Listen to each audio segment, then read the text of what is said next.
Hi there, folks. Simon here. This is game 2 of that 2022 Intermediate Invitational Tak Tournament match between Ineria and MediocreTaborlin. MediocreTaborlin won game 1 as white. Now it's Ineria's turn as white to see if she can even the scales here. If MediocreTaborlin wins this game, or they draw on this game, then he goes on to the finals against Raymond. If Ineria wins this game, then there's going to have to be some playoff action. I believe they're going to have to play some blitz games to figure that out. Or I think just one game. I don't know. There's something weird happening if they do have a split between 1 and 1 game if Ineria wins. But let's jump right in to game 2 of Ineria versus MediocreTaborlin.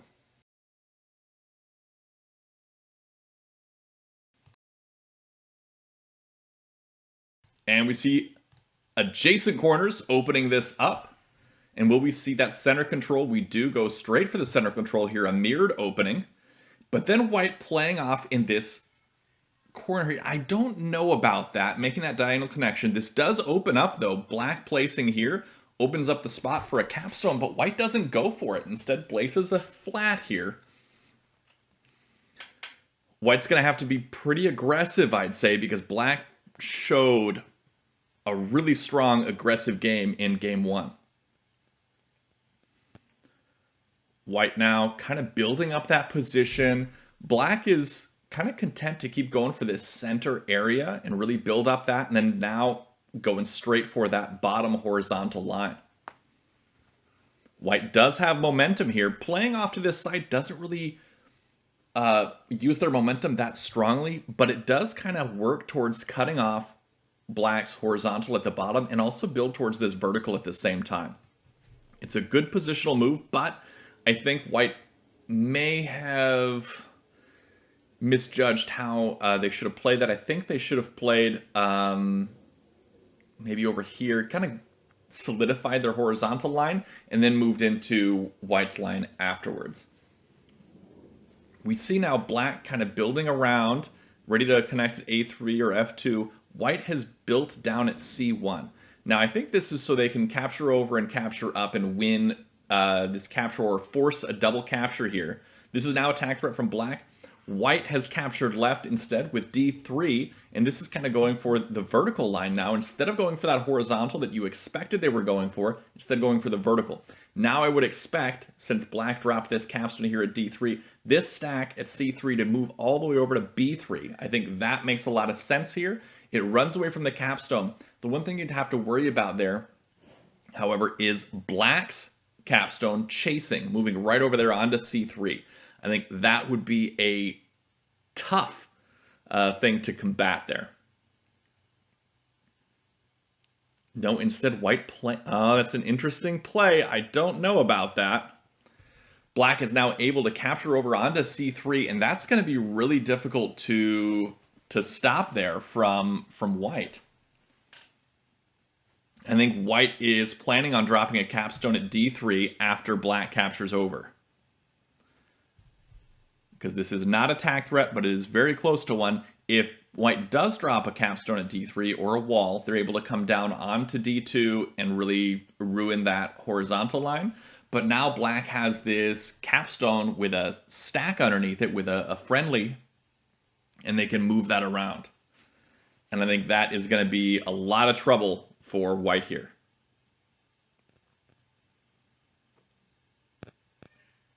Black able to make a threat here on the next turn, placing at A2 or placing at B1. I think B1 is the better of those two moves, but white does decide to drop that wall there on D3, ready to come down onto D2 and cut off that horizontal line.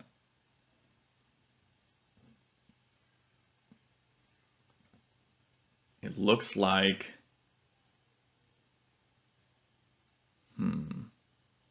What is going to be the play here?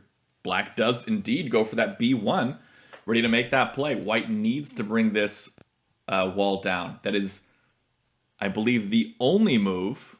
No, I think bringing this down would have done it too. But it was one of the only moves. Now black filling in immediately. ready to just place there and keep going here to e3 to keep that momentum going and to keep putting pressure on white here. White is in a bit of a pickle. Drops that capstone. And unfortunately, that capstone, while it does do some work in cutting off black's threats over here, it is away from the majority of the action and the majority of white's own pieces. So this is a purely defensive capstone here. Doesn't really do much to work towards their own lines. And I think that's going to come back to bite them in the end. And now we see black switching gears, playing up at c5, ready to go for that vertical line now that that horizontal one is blocked by both the capstone and the wall. White playing off to the side at d5, ready to kind of go for that horizontal line up above, it looks like. But I think that might be a little too late. We'll see how this happens. Maybe c4 is going to come up here onto c5 to kind of cut this off. But black's got a attack threat on the next turn here. Black playing up at c6. Not attack threat right now, but it will be on the next turn.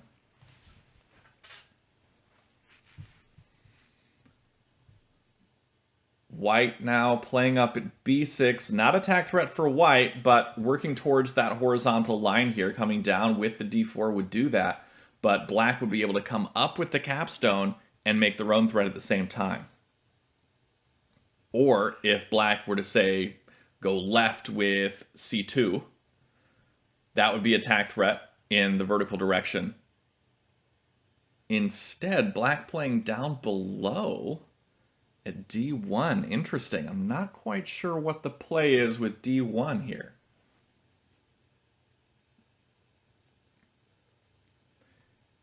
I mean, he could be going for a horizontal at the bottom, going e1. d1 could also capture over onto c1 to go for the vertical line. There's a lot that could happen here with that d1 placement. I'd say it's a pretty good play just because of all the options that it gives. White now making that a3 right capture for the attack threat. Black immediately captures left to cut that off. Now, black is in a really good position here, not to make attack threat, but in a really good position to make a positive flat count differential move. This looks like a +3 move that he'd be able to make here. The +3 move, again, is part of that flat count differential. We talk about that in the flat count differential, or FCD, video of Tak University. White now making that attack threat. Black had to come up, but making a +2 move and able to come across and continue the vertical attack threat that he's been working towards. White kind of all out of tricks at this point. Gonna have to maybe play up at d5, hope for something up above there. I think d5 is good because, oh, bringing the capstone left. Interesting. I like going d5 because then d5 could capture left onto c5 for the horizontal line, but also block and come over onto this c line when black goes for that vertical. But now white's basically got to bring this capstone over left, and that's what they do. Black fills in here at b4 to continue the attack threat.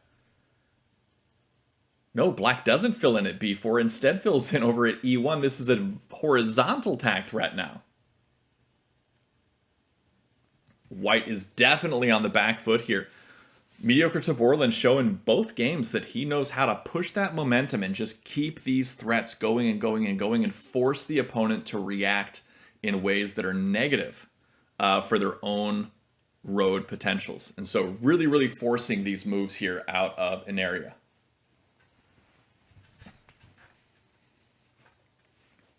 I think we'll see Ineria. I mean, it's tough to say. We might see the wall come over. That's right as I said it. We see the wall come over from D2 all the way over here to C2.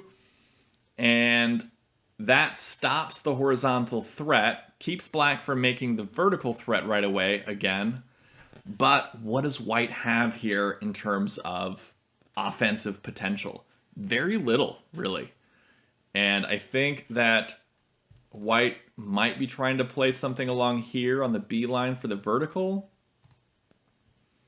Black content to fill in there. Probably going to just fill around way ahead on flats. especially because there's a 2 Comey on these games. So that's 1, 2, 3, 4, 5, 6, 7, 8, 9, 10. Plus 2 is 12 to 2, 4, 6, 7. So 12 to 7, 5 flat counts ahead is black. And so white now building here at b4, just trying to push for this vertical threat, but it doesn't look like much is going to come out of it. White definitely doesn't want to bring this capstone over here because that would lead to a smash, and then that smash would basically lead to a win for black. I think it would be Tinue if black is able to smash that. So white definitely doesn't want to do that just yet. Again, if white does bring this over, black brings the whole... Oh no, wait, black can't smash because he would have to defend against this first. So maybe it could work, but probably not. Probably not. I would say that's not a good idea. C1 left, maybe. That would still be the tak threat, but it would just get recaptured by A1 potentially. Then you get B2 minus, and then black would drop a wall, probably. That's my guess. Ineria is in a bit of trouble. We also look at the time here. MediocreTaborlin just under that 15-minute mark, and 15 minutes is what the start time was of this match. And again, they have a 10-second increment, and so that's why he has been staying so far above there in times. And then Ineria just below 12 minutes on the clock after having played at f4, continuing this horizontal line. Black decides to bring over that whole stack. All 5 pieces in that stack over here onto d4. Now, he's in a position to go for a vertical tak threat. Placing at d3 would do that.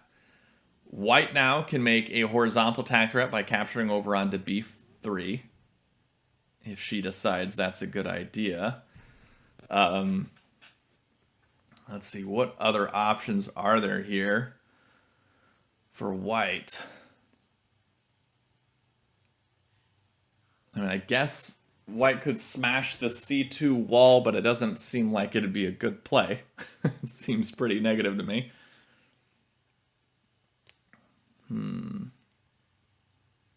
What is the play here?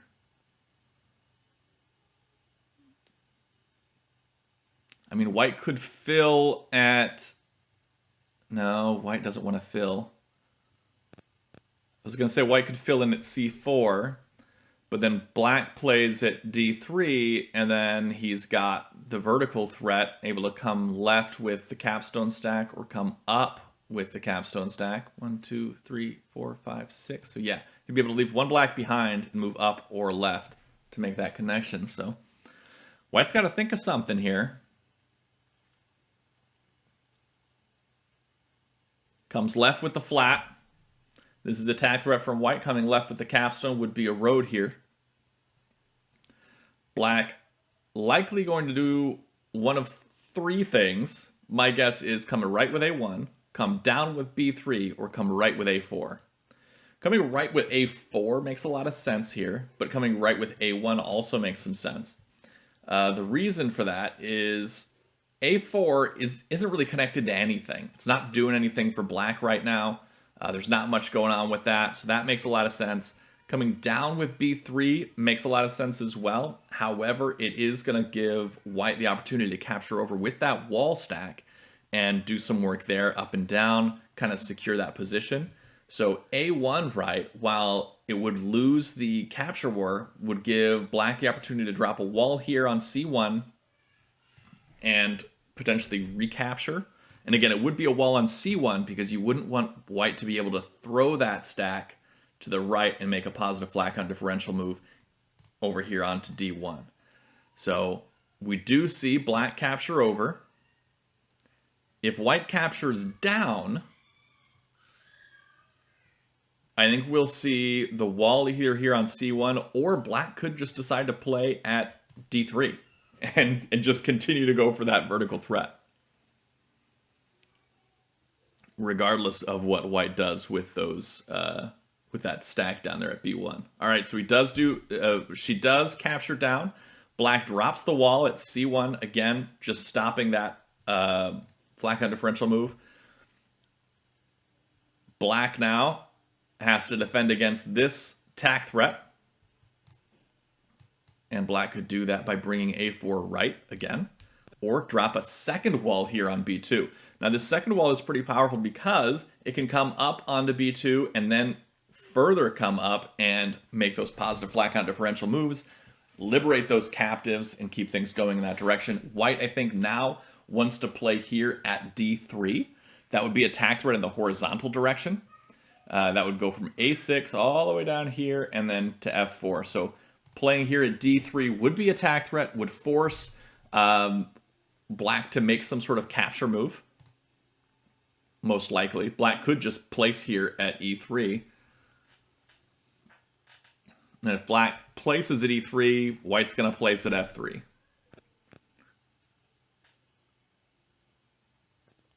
Ooh, black comes down with the capstone and makes the vertical tak threat. White's got to make a capture here. There's no other way to do that. Could decide to do that. Does decide to do that with the wall stack. And this wall stack can't be smashed by the capstone because that would give white a horizontal road. Really strong play there. Black, though, continues that tak threat just by placing at e3. Doesn't need to do anything else. Able to do that. White gonna have to do something, either capture onto d5 or capture onto c6 or c5, something like that. Capturing onto d5 isn't that bad. Again, this stack is 1, 2, 3, 4, 5, 6, 7 tall. So no matter what black does, if black wants to move this capstone, he's got to leave at least one white flat behind. We do see white did make that capture onto d4. No tak threat here for white, but also no opportunity for black to make a tak threat on the next turn. Black does bring that b1 wall up onto b2, ready to liberate this captive and potentially the captives here onto b3, and also completely obliterate whatever white has going here in this vertical direction. And also in the horizontal direction.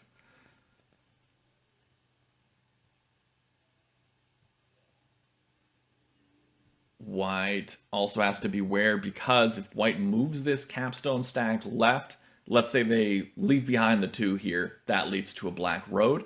If white brings the whole thing up to protect against this spread, then black can just place here at c4 or at c3 and again renew that tak threat. Probably c4 to stop white from making their own tak threat. Now, if white plays at c4 now, we're going to see that wall stack come upward and just cut that whole thing up. White doesn't want that to happen here. Decides to play over at e4. Now, this is the tak threat for white. White's able to bring this capstone up and smash any wall that comes there. So, there that is. Black does bring that wall stack up as we expected. This is not a tak threat for black, but white can make a tak threat here by placing at d5. D5 placement here would be a tak threat. White can throw this capstone all the way up to c5. That would be a connection here, all the way from a6 across here and there. Ooh, there's an undo made, it looks. I wonder why the move was undone. This wall spread was undone.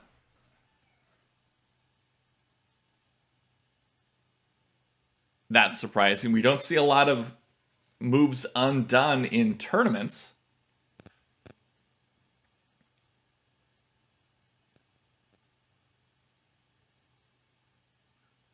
I wonder what, maybe it was a misclick or something. It's surprising. We'll have to get the story about that afterwards.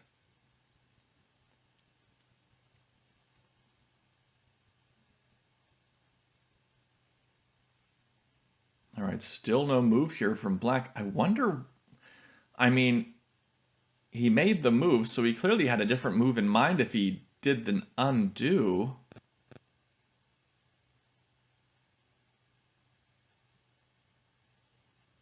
This is surprising. I'm not sure what's going on here. What is going on? Meanwhile, MediocreTaborlin's clock is running down. Let's take a look at the flat count now. 8 for white. 10 for black. But again, black does have that +3 move that he just did and then undid. So could be up by 5 after that move. Instead brings e3 up. I wonder... I don't know about that. I think MediocreTaborlin made the decision to make that b2 stack move and then regretted it, wanted to do something else, and asked for an undo, and Ineria gave it to him. I wonder about that. I wonder about that for sure.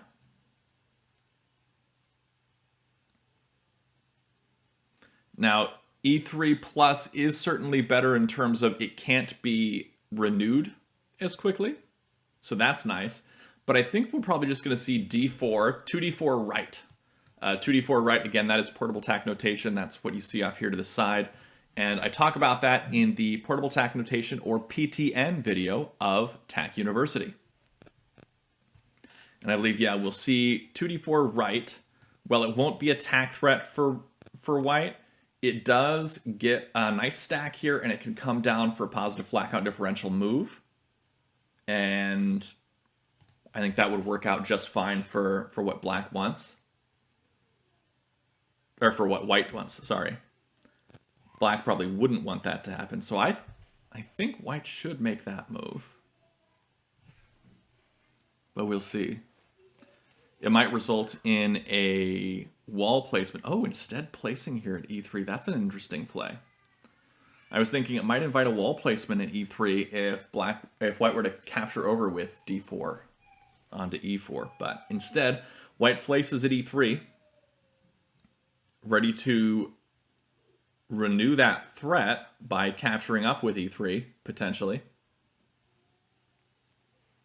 But now black is free to make this move with the wall stack, and I'm not sure why he hasn't done that or why he undid that move. I imagine we'll find out eventually, but black is ahead on flats and does have the potential to stay far ahead on flats with that +3 move available to him.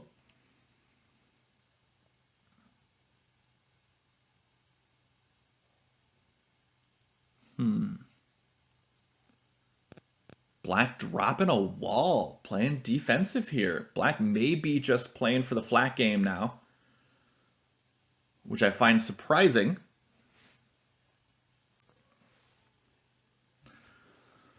I mean, I would have expected a flat there. And a flat there would have worked really well too, because let's say e5 is a flat. And white does capture up, black can capture down, then white captures over. Then you get a wall here, and I guess white captures down. Black self-captures with the wall to stop white from making that threat. Now black can recover this captive here on d4 and also work towards another road threat, potentially.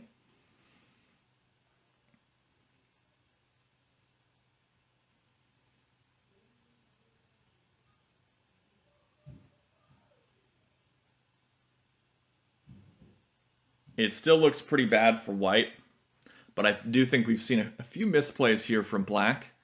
But black was in such a strong position beforehand that I don't think it mattered too much.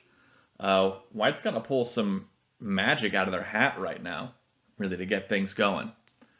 White playing up at e5.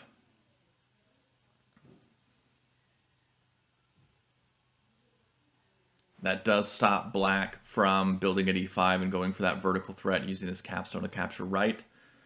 But black can still take this wall stack, spread it left, go, for example, 3e4 left to 1. Again, PTN. And that would leave a black, white, black here. Or sorry, that would leave black, white, black here. And then the wall and then the white. But instead he brings the b2 stack upwards. 3b2 plus 1, 2. Getting this these flats there available. Also cutting off a lot of white's action with that wall, and just really doing a lot of work against white here. I think white probably going to want to play up at d5. That's what they do.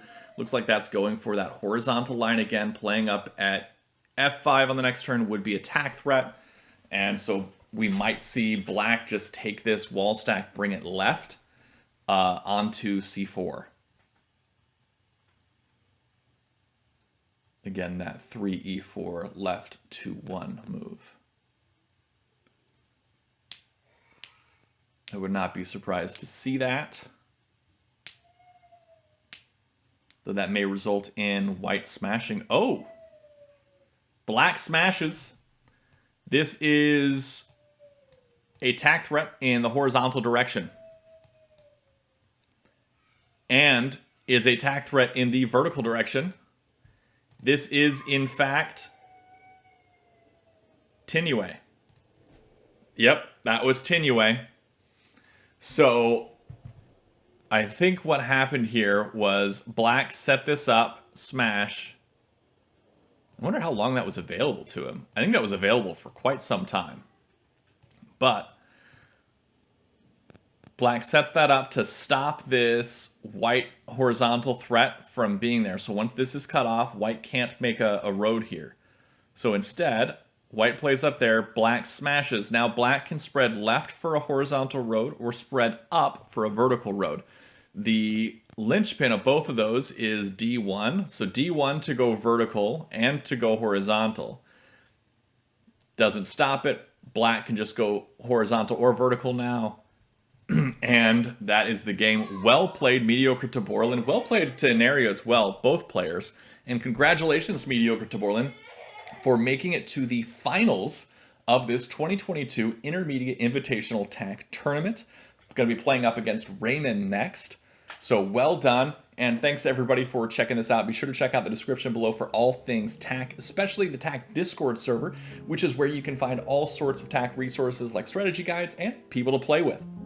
Whether that be online on PlayTak just like this, or over in the Discord itself playing asynchronously. You can just play one move a day if you want to. Play is great in there if you just have a little bit of time every day. It's a great way to get some Tak in and get some practice and learn and take a lot of time on your good moves and things like that. So thanks everybody for watching again, and until next time, have a great day and happy tacking.